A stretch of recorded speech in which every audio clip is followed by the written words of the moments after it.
Teman-teman sekalian, ada dua platform yang melakukan kooperatif penuh dalam pemenuhan kewajiban kepatuhan, yaitu yang pertama adalah platform X dan platform Bigo Live.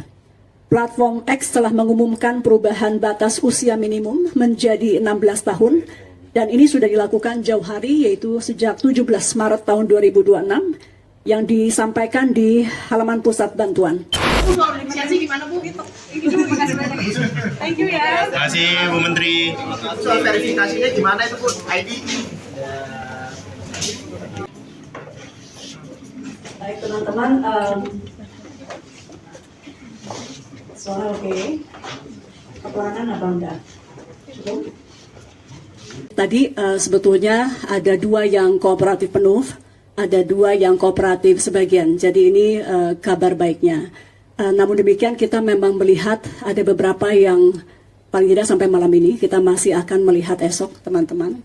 Tapi pada intinya kita perlu mengingatkan bahwa anak itu sama berharganya dimanapun. Anak Indonesia tidak berarti lebih kurang berharga dari anak di Australia. Anak-anak di Asia sama berharganya dengan anak-anak di Eropa. Anak-anak dimanapun di dunia, dengan suku apapun, bangsa apapun, agama apapun, itu sama nilainya.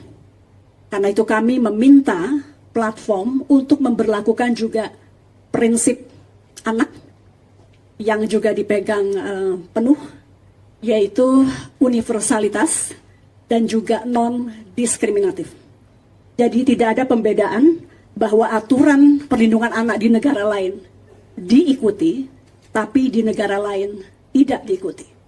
Dan dengar prinsip ini bahwa kami meyakini bahwa besok, dan terus kita himbau bagi platform yang belum melakukan kepatuhan penuh, untuk memberlakukan kepatuhan penuh dengan dasar itu. Bahwa anak dimanapun di dunia ini perlu diperlakukan sama.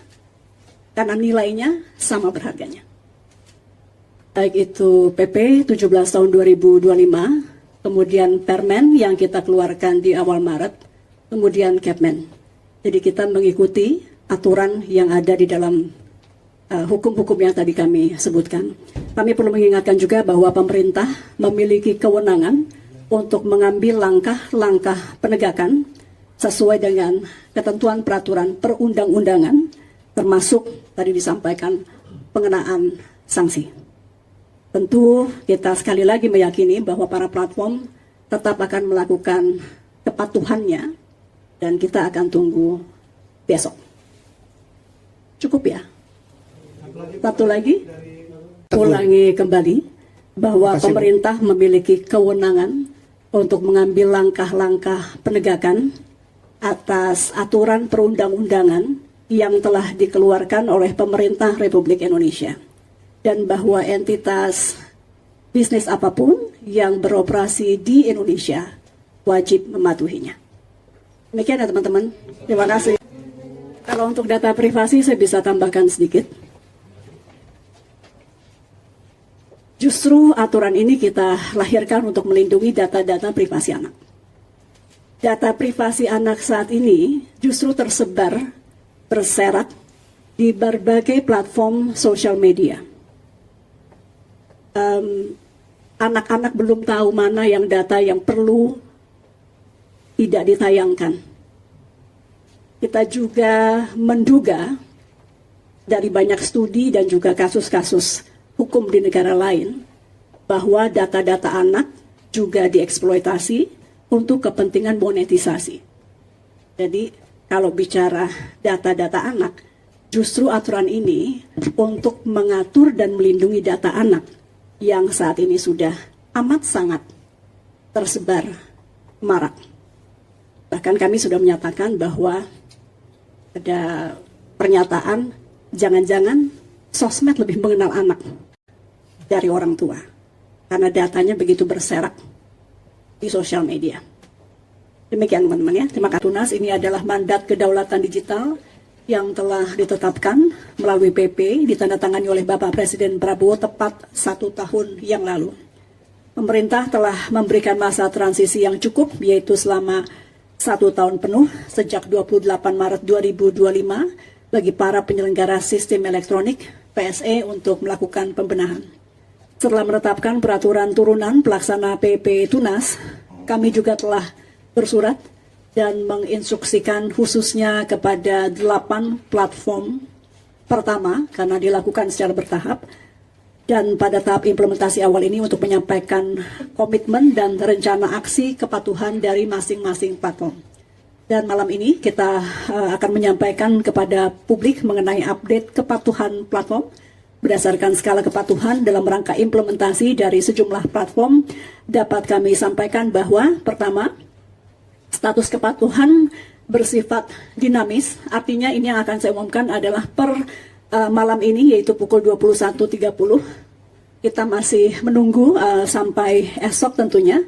Untuk saat ini kita perlu memberikan apresiasi kepada platform yang bersikap kooperatif penuh. Teman-teman sekalian, ada 2 platform yang melakukan kooperatif penuh dalam pemenuhan kewajiban kepatuhan, yaitu yang pertama adalah platform X dan platform Bigo Live. Platform X telah mengumumkan perubahan batas usia minimum menjadi 16 tahun dan ini sudah dilakukan jauh hari yaitu sejak 17 Maret tahun 2026 yang disampaikan di halaman pusat bantuan. Penyesuaian ini juga telah diselaraskan pada panduan pengguna atau community guidelines mereka. Meskipun pada awalnya sempat meminta perpanjangan waktu, namun X kita apresiasi telah memberikan komitmen untuk melakukan identifikasi dan juga penonaktifan akun dimulai dari esok. Kemudian platform kedua dengan sikap kooperatif penuh adalah Bigo Live yang telah melakukan penyesuaian batas usia menjadi 18 plus pada perjanjian pengguna atau user content dan juga kebijakan keamanan privacy policy dan telah mengajukan permohonan pembaruan batasan usia kepada App Store atau toko aplikasi. Jadi untuk Bigo Live tidak hanya di platformnya, tapi kepada App Store juga sudah meminta untuk menaikkan klasifikasi dari 13 menjadi 18 plus, juga sudah melaporkan akan menerapkan sistem moderasi berlapis dengan menggunakan kecerdasan artifisial dan juga verifikasi oleh manusia untuk melihat dan melakukan pengecekan terhadap akun-akun di bawah usia 18. Selain kedua itu, ada kabar cukup baik datang dari 2 platform lainnya yang menunjukkan sikap kooperatif sebagian, yaitu Roblox dan TikTok. Kepada keduanya, kami tetap meminta untuk segera melengkapi kepatuhan agar dapat dilakukan secara menyeluruh. Roblox menyampaikan rencana penyesuaian fitur untuk pengguna di bawah 13 tahun yang hanya bisa bermain secara offline. Jadi akhirnya tidak masuk dalam aturan ini karena ini sifatnya penyampaian kepada tim kami untuk sementara dan masih ongoing bahwa kemungkinan memang di bawah usia tertentu dari online akan di-off-kan. Artinya ya itu juga penyesuaian yang kita berikan apresiasi. Sementara TikTok telah memberikan komitmen untuk melakukan penonaktifan akun pengguna di bawah 16 tahun secara bertahap. Esok mereka akan mengumumkan peta jalan operasional untuk pengguna usia 14-15. Jadi tadi kita sampaikan kepatuhannya kooperatif sebagian, artinya arahnya sudah menuju ke sana, hanya meminta perpanjangan atau sedikit waktu tambahan. Dan ini yang memang kita juga minta agar segera melengkapi kepatuhannya. Teman-teman sekalian, dengan demikian, pemerintah menginstruksikan semua platform digital yang berbisnis di Indonesia untuk segera menyelaraskan produk, fitur, dan layanan sesuai dengan peraturan yang berlaku. Kami kembali tegaskan bahwa tidak ada kompromi dalam hal kepatuhan dan bahwa setiap entitas bisnis yang beroperasi di Indonesia wajib mematuhi hukum yang juga berlaku